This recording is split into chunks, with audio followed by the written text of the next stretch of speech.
Hello बच्चों, आपका स्वागत है मैजिकल केमिस्ट्री अड्डा में। मैं Surendra Kumar, assistant professor DAV college Kanpur. बेटा जीआईसी की आपने तैयारी मेंस की स्टार्ट कर दी है। कट ऑफ का वीडियो हमने अपलोड कर दिया है। यदि अभी तक आपने मेरा चैनल सब्सक्राइब नहीं किया है तो सब्सक्राइब कर लीजिए, क्योंकि इससे आपको इन्फॉर्मेशन मिलती रहेगी। और मेरा ऐप है केमिस्ट्री अड्डा बाई सुरेंद्र सर, जिसका लिंक मैं इसके डिस्क्रिप्शन में दे दूंगा, आप वहाँ से अपलोड कर सकते हैं। उसमें आपको जीआईसी मेंस का प्रीवियस पेपर, आश्रम पद्धति का मेंस का पेपर और बाकी डिटेल्स वहाँ पर आपको मिल सकती है। जीआईसी मेंस का बैच मैं 23 से स्टार्ट करूंगा, आप उससे जुड़ सकते हैं। टेस्ट सीरीज भी स्टार्ट आपका 23 से होगा, तो वहाँ ज्वाइन कर सकते हैं। ये बात तो हो गई मेरे बैचेस की। तो वो एक अलग इशू है। आपको बुक्स का कई बच्चों ने मैसेज किया कि सर बुक्स क्या होनी चाहिए मेरे पास। तो बुक्स के बारे में जीआईसी मेंस की यदि मैं बात करूं तो बुक्स का मेरा हमेशा से कॉन्सेप्ट रहा है कि जो बुक आपके पास है सबसे बेस्ट वही बुक है। कोई भी बुक आपके पास है जिससे आपने जो है तैयारी प्री की है, इससे पहले आपने पीएचडी की तैयारी की है, या जो आपके पास नोट्स है वह अच्छी है, क्योंकि उससे आपने कई बार पढ़ा है, उसमें किस जगह पर कौन सा पॉइंट है ये आपको अच्छे से याद है।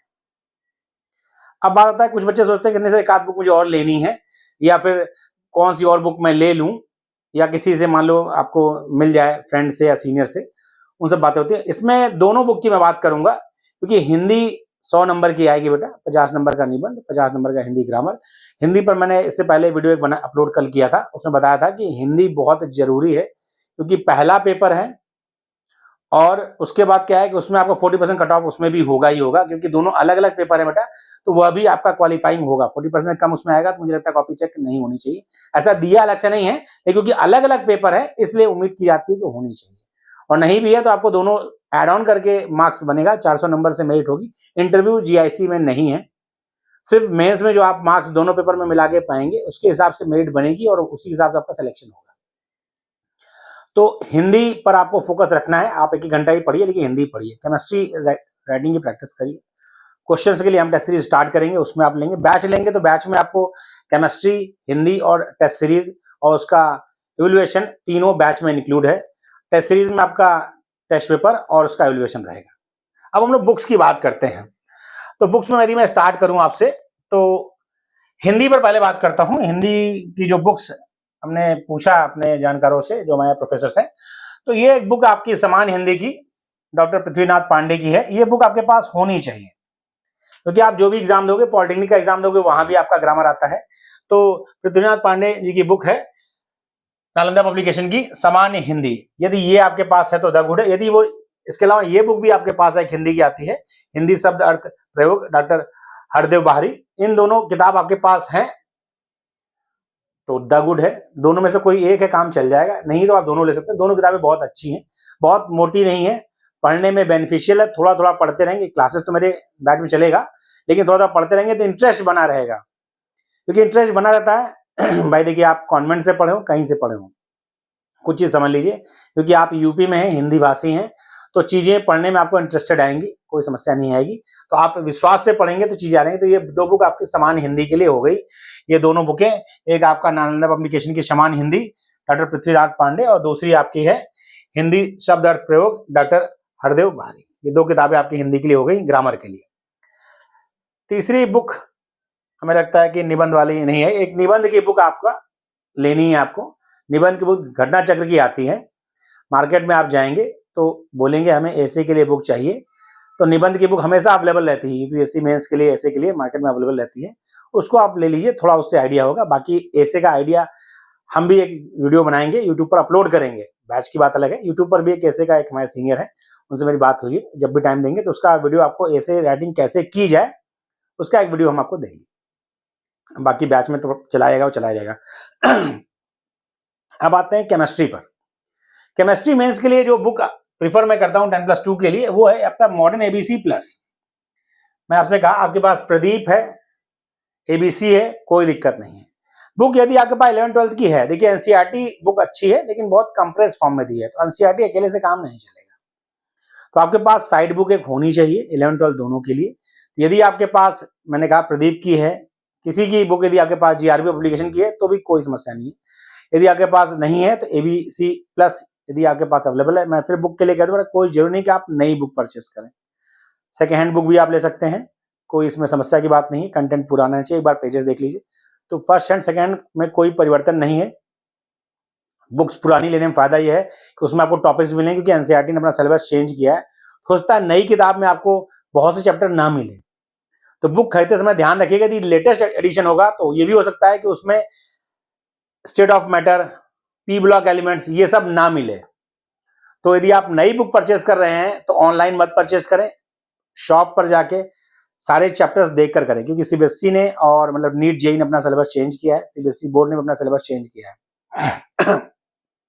तो ये हो सकता है कि आपको जो नई बुक आए उसमें ये समस्या हो कि चैप्टर्स ना हो। इसीलिए बुक जो आप ले रहे हैं उसे एक बार कंटेंट जरूर देखें कि जो आपका कंटेंट आपके सिलेबस में है वो मैच कर रहा है कि नहीं मैच कर रहा है, क्योंकि नए वाले में बेटा कुछ चैप्टर्स हटा दिए गए हैं। सीबीएसई का जो नया सिलेबस है नीट जेईई और 11th-12th का वो चेंज हो गया है, तो इसलिए आपको बुक्स पे ध्यान रखना है। खासतौर से एबीसी यदि आप ले रहे हैं नई, पुरानी में तो रहेगा तो आप सिलेबस मतलब कंटेंट देखकर तब लीजिएगा। ये बुक होनी चाहिए। यदि प्रदीप आपके पास पहले से पड़ी है तो द गुड है, मैं आपसे पहले कह दिया। प्रदीप है, कोई भी पब्लिकेशन की 11th-12th की साइड बुक है तो कोई समस्या नहीं है।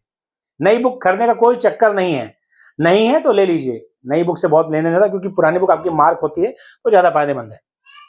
फिर आता है ये बुक आपके पास यदि बीएससी में से आपने की है तो होगी। ये बुक आपके पास होगी फिजिकल केमिस्ट्री की पूरी शर्मा पठानिया और इनऑर्गेनिक की पूरी शर्मा कालिया। ये बुक आपके पास होगी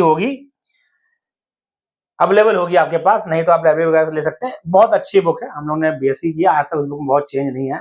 बहुत इंपॉर्टेंट बुक है, डायरेक्ट क्वेश्चन पूछे जाते हैं एग्जाम्पल से इसके। कोई भी आप कंपटीशन देते हो तो कंपटीशन में डायरेक्ट एग्जाम्पल इसके जो सॉल्व एग्जाम्पल है उससे क्वेश्चन पुट अप होता है। तो इसलिए ये दोनों बुक आपकी इनऑर्गेनिक केमिस्ट्री की पूरी शर्मा कालिया और फिजिकल की पूरी शर्मा पठानिया, ये बुक आपके पास है, होगी यदि आपने एमएससी किया बेटा तो बुक आपके पास होगी। इसके अलावा कोई साइड बुक है तो कोई समस्या नहीं है, आपके पास जेडी ली है कोई नहीं समस्या है। लेकिन हुई यदि है तो हुई की लैंग्वेज थोड़ा टफ है, उसमें कंटेंट बहुत कम दिया है, तो आपके पास ये बुक होनी चाहिए। जेडी ली है तो भी काम चल जाएगा, कोई जरूरत नहीं लेने की। नई बुक के परचेज से बचें और बुक आपके पास अवेलेबल है तो द गुड है। फिर आते हैं ऑर्गेनिक पर। देखिए ऑर्गेनिक, क्योंकि मैं इलाहाबाद यूनिवर्सिटी से बीएससी एमएससी हूँ तो भाई हम लोग इनके फैन है, जगदम्बा सिंह सर के, उन्हीं से पढ़ा है। तो मैंने फिर कहा आपसे कि यदि आपके पास ऑर्गेनिक की इनके अलावा कोई और बुक है तो भी कोई समस्या नहीं है तो ये बुक थोड़ा सिंपल है, पढ़ने में ठीक लगती है हम लोग को। तो दो किताबें, एक ऑर्गेनिक सिंथेसिस जो एमएससी सेकेंड ईयर में पढ़ी है हम लोगों ने, और ये एडवांस ऑर्गेनिक केमिस्ट्री जो एमएससी प्रीवियस में पढ़ी है। ये दोनों बुक्स आपको चाहिए, क्योंकि रिएक्शंस वगैरह जो ऑर्गेनिक के एग्जांपल्स हैं और जैसे E1 E2 रिएक्शन हुआ कोई भी, उसमें थोड़ा ब्रॉड दिया है। तो आप ब्रॉड देने से क्या होता है, आपको कंटेंट अच्छा मिल जाएगा, इसीलिए ये आपकी ऑर्गेनिक की बुक हो गई। तो फिजिकल, इनऑर्गेनिक, ऑर्गेनिक ये हमने सारी बता दी। तो ये आपका टोटल किताबें आपको हमने बता दी कि जीआईसी मेंस के लिए आपके पास ये बुक यदि है। 4 बुक पढ़ने की कोई आवश्यकता नहीं है, कोई एक बुक 11th-12th की आपने बता दी, आपकी मॉडर्न आपके पास एबीसी है, मॉडर्न एबीसी है, प्रदीप है, कोई भी है वो हो गई। बाकी हायर के लिए मतलब कि फिजिकल, इनऑर्गेनिक, ऑर्गेनिक की बुक हो गई। इतनी बुक आपके पास रखनी है। कोई एक बुक जो आंसर आपने बीएससी मतलब उसमें किया है प्री के लिए, उस बुक को ही रखें, क्योंकि ऑब्जेक्टिव क्वेश्चन नहीं आएगा, डिस्क्रिप्टिव आएगा, इसलिए आपको कंटेंट वाली किताब चाहिए। आंसर राइटिंग की प्रैक्टिस स्टार्ट कर दें। 23 से हम अपना बैच स्टार्ट कर रहे हैं, टेस्ट सीरीज भी स्टार्ट होगी, उसका शेड्यूल आ जाएगा, तो उससे स्टार्ट कर दें। अब आप मुद्दा आता है बच्चों का, सर रिजल्ट आ जाए तब। बार बार बच्चे यूट्यूब पर भी मैसेज कर रहे हैं, पर्सनल मैसेज कर रहे हैं कि सर क्या उम्मीद है। बेटा देखिए, कोई भी टीचर मैं हूं तो हम अपना एक्सपीरियंस वो देते हैं जो पिछली बार मेरिट थी उसके अकॉर्डिंग, और बच्चों के रिजल्ट अकॉर्डिंग पेपर के लेवल के हिसाब से हमने अपना एक्सपेक्टेड कट ऑफ दिया है। उम्मीद की जाती है कि उसके आसपास होना चाहिए। यदि मान लिया आपका कॉन्फिडेंस नहीं बन पा रहा है तो सिंपल तरीका, पढ़ाई आप तब भी करें, क्योंकि पीएचडी का एडवर्टाइजमेंट आने की बात चल रही है, अगस्त सितंबर तक वो भी आ जाएगा। और प्लस यदि आपका प्री हो जाता है, क्योंकि पिछली बार मैं बार बार कह रहा हूँ और कंफर्म सुना है नहीं, मेरे स्टूडेंट, क्योंकि मेरे पास 180 बच्चा था, 65 बच्चा सेलेक्ट हुआ, तो मेरे पास वो बच्चा भी था जिसके सिर्फ 48 सही थे यूआर में और वो मेंस लिखा। तो इस पर मैं कंफर्म हूं, मुझे कहीं कोई डाउट नहीं है, क्योंकि मेरे पास तो बच्चा था, बाकी यहाँ वहाँ की बातें नहीं। तो पिछली बार के हिसाब से है, तो इस बार हमने उस हिसाब से कट ऑफ दिया है। पेपर इजी टफ जैसा कुछ नहीं होता है, पेपर जैसा पिछली बार था वैसा ही है। कई बच्चों का कहना उससे बल्कि थोड़ा टाइट पेपर था। खैर, तो आप तैयारी करें, तैयारी में लगे, क्योंकि जब रिजल्ट आएगा, रिजल्ट उम्मीद है कि जुलाई लास्ट में आएगा, मतलब 15 जुलाई से 30 जुलाई में कभी भी आ सकता है। तो रिजल्ट आने के बाद जो मेंस की डेट उन्होंने दी है 30 अगस्त, उस पर मेंस नहीं हो पाएगा। उसकी वजह यह है क्योंकि एग्जाम 40 दिन प्री शिफ्ट हुआ है, तो एग्जाम आपका उधर भी कम से कम 30 से 40 दिन शिफ्ट होगा। तो एग्जाम आपका जाएगा अक्टूबर 1st-2nd वीक में, या 30 सितंबर भी हो सकता है, अदरवाइज अक्टूबर 1st-2nd वीक में जाएगा। तो यदि आप उसके बाद समय आपके पास ज्यादा बचेगा नहीं, क्योंकि 20 दिन फॉर्म फिल करने को मिलेगा आपको मेंस का, और उसके बाद भेजना है। तो उस समय बहुत हफ्ता भर पैनिक हो जाता है, क्योंकि बहुत केयरफुली फॉर्म भरना है, क्योंकि आप देख रहे हैं एलटी के फॉर्म में कई बच्चों के फॉर्म रिजेक्ट हो रहे हैं, इस तरह की बातें हैं, तो बहुत सावधानी से मेंस का फॉर्म भरेंगे। अभी तैयारी करें, आपके पास कोई टास्क नहीं है अभी, क्योंकि कोई एग्जाम नहीं बचा। जिसने भाई पॉलिटेक्निक भरा होगा वो भी सितंबर में है, तो अभी आपके पास कोई एग्जाम नहीं है। कोई एग्जाम नहीं का मतलब यदि आप मेंस सोचकर नहीं तैयारी करेंगे तो तैयारी में आपका मन लगेगा नहीं। इसलिए मेंस की स्ट्रेटजी बना के पढ़ें। कोई समस्या है तो मेरा नंबर आपको पता है 7905544237 मेरा नंबर है, उस पर कॉल कर सकते हैं। मेरा ऐप डाउनलोड कर ले, केमिस्ट्री अड्डा बाय सुरेंद्र सर मेरा ऐप है, वहां से भी आपको प्रीवियस ईयर पेपर्स मिल जाएंगे, मेंस के पेपर मिल जाएंगे। तो वहां पर फ्री कंटेंट में अवेलेबल है, लगे और तैयारी करें। ये बुक्स हमने बता दी आपको जो है जीआईसी मेंस के लिए। जीडीसी मेंस का भी जो है कंटेंट, मतलब एक वीडियो बनना है, वो उम्मीद करता हूं कि वो भी आज शाम तक अपलोड हो जाएगा। तो आपको हमारे साइड से डायरेक्शन मिलती रहेगी, आप तैयारी में जुट जाएं, चाहे मुझे ज्वाइन करके जुटें, चाहे आप कैसे भी कनेक्ट हो, लेकिन तैयारी करें। तैयारी करना बहुत जरूरी है बेटा, क्योंकि मेंस का रिजल्ट आने के बाद यदि आप तैयारी करोगे तो फिर आपको थोड़ा समय कम रहेगा, तो कॉन्फिडेंस आपका डगमगाएगा। क्योंकि देखिए, जो बच्चा जीआईसी प्री क्वालिफाई करेगा, चाहे उसके 48 मार्क्स हो जस्ट क्वालिफाइड, चाहे उसके 85 मार्क्स मतलब क्वेश्चन सही हो, चाहे 48 क्वेश्चन सही हो, चाहे 85 क्वेश्चन सही हो, मेंस की दौड़ जीरो से सभी की शुरू होगी। तो जो अभी से दौड़ना शुरू करेगा बेटा, वो काफी आगे निकल चुका होगा। यदि आप रिजल्ट का वेट करेंगे तो रिजल्ट आने तक वह एक बार एटलीस्ट सिलेबस का प्रैक्टिस कर चुका होगा, या 75% सिलेबस की एक बार उसने प्रैक्टिस कर ली होगी, और आप सिर्फ टेंशन में समय निकाल दोगे। तो आप तैयारी करने के मूड से आए हो, तो अगली वैकेंसी भी आनी है। अभी आपके पास मेंस की पूरी उम्मीद है, क्योंकि यदि आप 48 से ऊपर हो, मिनिमम कट ऑफ से ऊपर, तो संभावना है।